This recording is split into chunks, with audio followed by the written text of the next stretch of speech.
Rasa penasaran bercampur kecurigaan itu terus memburuku. Aku tidak bisa lagi sekadar pasrah dengan keadaan. Ada terlalu banyak keanehan di sekitar Khalid.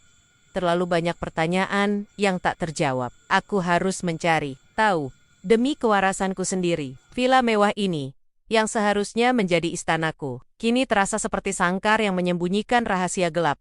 Aku mulai lebih jeli memperhatikan setiap detail. Khalid, yang biasanya tenang dan terkendali, terkadang menunjukkan kegelisahan. Ia seringkali menggerakkan jari-jarinya di udara, seolah sedang membaca sesuatu yang tidak terlihat. Atau, ia akan tiba-tiba berhenti bicara di tengah percakapan, matanya menatap kosong ke suatu titik, seperti sedang memikirkan sesuatu yang sangat jauh.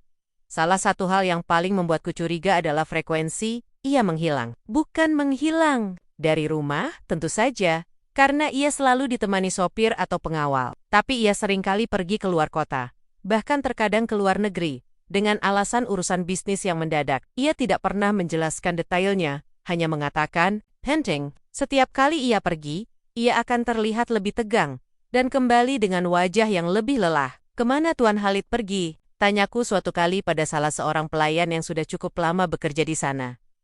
Wanita parubaya itu menggeleng. "Saya tidak tahu, Nyonya. Tuan Khalid tidak pernah memberitahu kami secara detail. Kami hanya diperintahkan untuk menyiapkan keperluannya."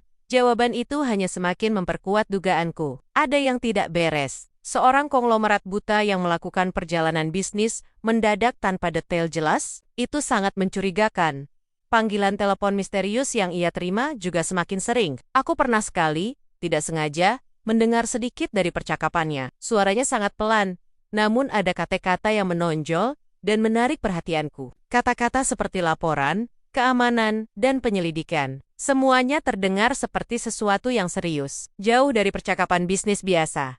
Aku mencoba mencari kesempatan untuk mendekati ruangan yang terkunci itu. Setiap kali Khalid pergi, aku akan mencoba mengamati pintu itu. Ruangan itu terletak di sudut yang agak tersembunyi, dekat dengan taman belakang. Pintunya terbuat dari kayu solid, tanpa jendela, dan kuncinya terlihat sangat kokoh. Aku pernah mencoba menyentuh pegangannya, berharap ia tidak terkunci, tapi harapan itu sia-sia. Kuncinya selalu terpasang.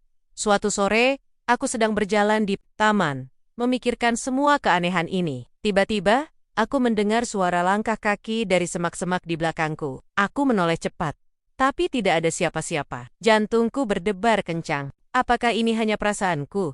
Atau memang ada yang mengawasiku? Perasaan tidak nyaman itu semakin sering kurasakan. Kadang, saat aku membaca di ruang keluarga, aku merasa ada sepasang mata yang mengamatiku dari kejauhan. Saat aku berjalan di koridor panjang, aku akan merasa seperti ada bayangan yang mengikutiku. Aku seringkali berbalik tiba-tiba, namun tidak pernah menemukan siapapun. Rasanya seperti ada mata-mata di dalam rumah ini. Atau setidaknya, aku mulai berhalusinasi. Kecurigaan itu membuatku sulit tidur. Aku mulai mencatat setiap keanehan yang kutemukan. Waktu Khalid pergi, durasinya, detail-detail percakapan teleponnya, yang samar-samar kudengar, aku mulai menyusun petanggon-petanggon puzzle ini. Berharap bisa membentuk gambaran yang utuh. Aku juga memperhatikan kebiasaan Khalid saat ia di rumah. Ia memiliki pendengaran yang sangat tajam, jauh lebih tajam dari orang normal. Ia bisa tahu aku ada di dekatnya, hanya dari suara napasku, atau derap langkah kakiku yang pelan. Ini wajar, mengingat kondisinya. Namun, terkadang ia akan bereaksi terhadap suara-suara yang sangat minim, seolah ia mendengar sesuatu yang tidak kudengar.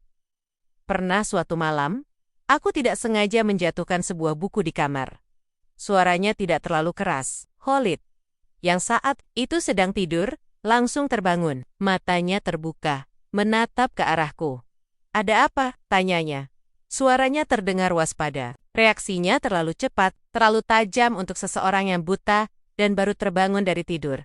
Semua petunjuk ini, sekecil apapun, semakin meyakinkanku bahwa ada sesuatu yang besar yang disembunyikan. Kebutaan Khalid, panggilan misterius, ruangan terkunci, dan perasaan terawasi. Semua ini tidak bisa sekadar kebetulan. Aku tidak tahu apa yang akan kutemukan. Aku tidak tahu apakah aku siap menghadapi kebenaran itu. Tapi aku tahu, aku tidak bisa lagi hidup dalam ketidakpastian ini. Aku harus mengungkap rahasia yang disembunyikan oleh Khalid Al-Hamdan. Pria yang kini adalah suamiku, namun terasa seperti orang asing yang paling misterius. Aku akan mencari dan aku tidak akan berhenti sampai aku menemukan jawaban.